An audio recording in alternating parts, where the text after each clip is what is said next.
Hello, this is lesson 3-3, which is graphing an equation in slope-intercept form. What the heck does that mean? Okay, so slope-intercept form looks like this. It's a y equals mx plus b. That looks like a jumble of letters. Well, the b isn't usually a letter, it's a number, and it's the y-intercept. And the m is also usually a number, and that is the slope. Remember, slope is how steep the line is. So I could take this red line here and I can make it steeper. I can make it flatter. I can make it decreasing or downhill. Okay, I can go to the other end and make it go really downhill. Okay, so that's slope, where I'm changing the direction of the line and whether it's up, increasing or decreasing. Y-intercept is, pay attention here to the y-axis. Okay. Y-intercept is where is my red line crossing the y-intercept. Okay, so right now it looks like it's crossing at pretty close to 1, but I can play around with it and I can make it cross at the 5. I can make it cross at -7. I can make it cross at -3. So those are the y-intercepts. Okay, it's wherever that line that you're drawing is crossing the y-axis. Okay. Okay, so let's just practice that. Let's practice identifying the slope and the y-intercept. Okay, the slope is your coefficient for your x. And for graphing purposes, it's if slope is not already a fraction, we're going to make it a fraction by putting it over 1. Okay, and the y-intercept is 3. Okay. In the second equation, our slope is 3/5 and our y-intercept is -2. Okay, in the third one, we've got a tricky situation. Our slope, okay, that's not so bad, but there's no plus or minus a number after that. That's because it's 0. And if I were to add or subtract a 0, it wouldn't change anything. And the next problem has a challenge because there's no number in front of the x, and that's weird. But it's an invisible coefficient of 1, and to make anything a fraction, you put it over 1. And then we also have a y-intercept of 1. Okay. Well, for graphing purposes, the y-intercept's pretty straightforward, but interpreting the slope is a little bit more difficult. Slope is best if it's as a fraction for graphing. It helps us, if it's a fraction, to graph. When your slope is positive, it means that you're going to move up. When your slope is negative, it means your graph is going to move down. Your numerator, your number on top, remember how in the slope formula that the top number in slope was your change in y? Okay? And the y-axis goes up and down. So it's how many you're going to move in an up and down direction. And then 3, our denominator, remember that's your change in x. And it's always right. Okay? We always go to the right just because that's how you read a graph. You read a graph from left to right, just like you read a word from left to right, okay? When I'm reading these words, how many right, I'm starting on the left and I'm moving to the right, okay? That's how we read, that's how we make graphs. All right, so now let's go back and interpret slope on these previous examples. Okay, first of all, I see that this is positive 2 over 1. So that means when I get to the 2, I'm going to write the word up. And then on the bottom, I'm always going to write the word right. You're always going to go to the right. In fact, we can just fill in the word right straight across. All we're really trying to figure out is whether we're going up or down. Okay? The second one is also positive, so we're going up. Our third one has a negative sign in front of it, so we're going to go down. And lastly, that one's positive, so we're going to go up. Okay, let's put all this together and figure out how to graph.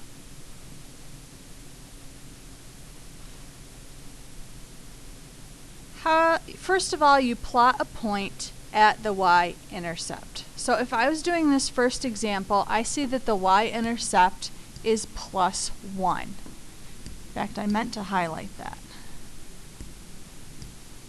Plus 1. Okay, so we're going to put a dot there. Then we're going to use the slope to count up or down and then to the right to get more points. So our slope is negative 1/5. Negative tells us down and 5 to the right. Okay, so I'm going to start in that y-intercept dot that I just drew. And I'm going to move 1 down and 1, 2, 3, 4, 5 to the right. Okay, starting on that new dot, I'm going to do that again. 1 down and then 1, 2, 3, 4, 5 to the right. And I'm going to keep doing this until I can't go any further. Like I can go 1 down, but I can't go 5 to the right. So I've got part of my line drawn. Now I'm going to go back to the center, and I need to graph backwards now, because see, I kind of started at the middle of the graph and did the right hand side, and that is enough to show me a pattern. Now I want to go backwards and graph points in the other direction. So I'm going to do the opposite. I'm going to go up 1 and 5 left. Up 1, 1, 2, 3, 4, 5, just to continue the pattern but backwards. Again, until I run out of room. And then I'm going to use, see, I have a fancy line tool that can make my line nice and straight.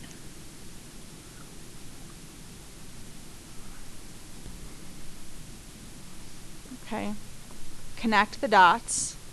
Very important to have arrows on each end, because just because we ran out of room does not mean that the graph does not go on and on forever. The arrows are very important. In addition, you need to label the line. Y equals negative 1/5 x plus 1. Okay?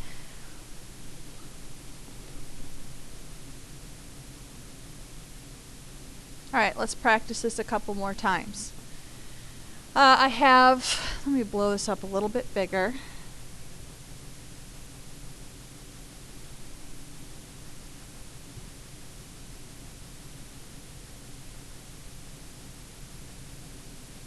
Maybe that's too big.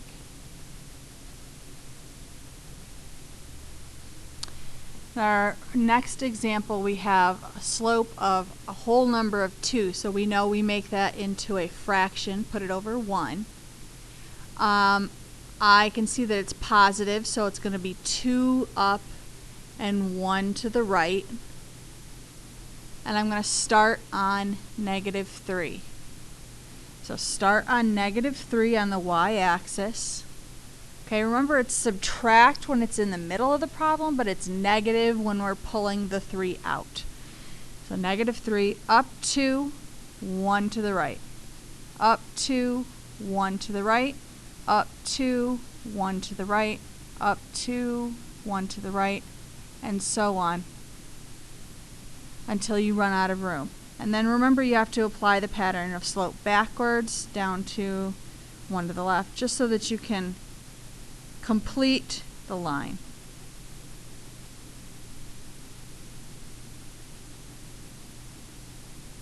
Connect your dots, put an arrow on each end, label it,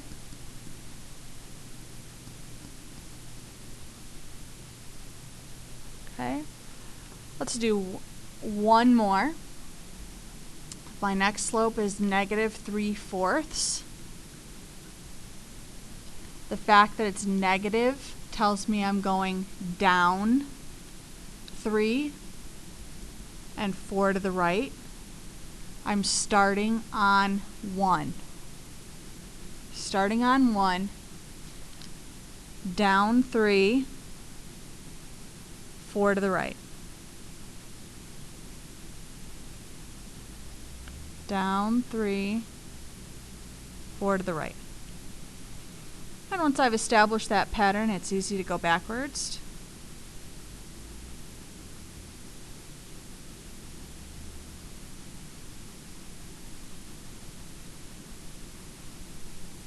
Connect your dots.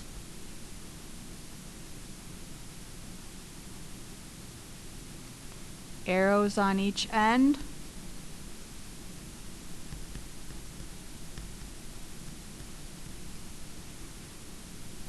And label your graph. I stress labeling the graph because it is an expectation that you label your graphs, and depending on the question and the direction, sometimes your state test or Regents exam will take off if you don't. If they specifically say label and you don't do it, they get points taken off.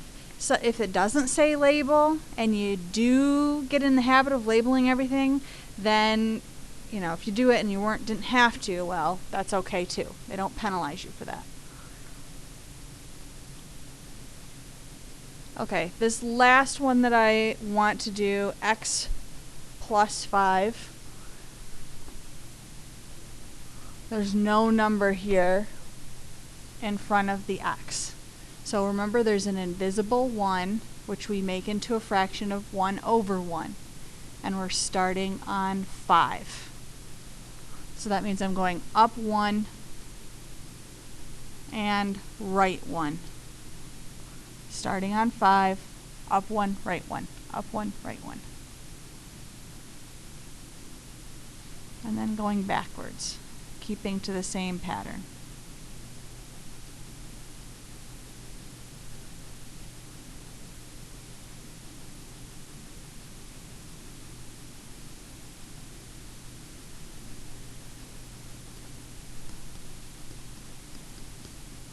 And labeling. Okay, let's look at a homework question. Okay, number 4 looks strange. Everything seems to be missing.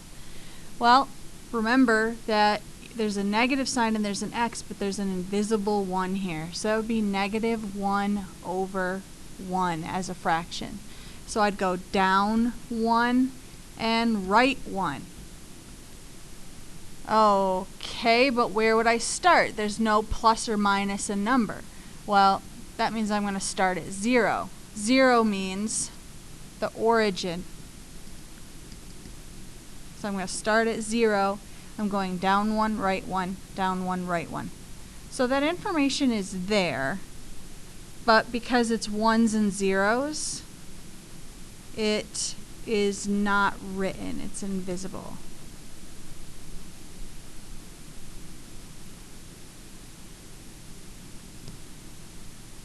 Label, and done. Have a great day. See you next time.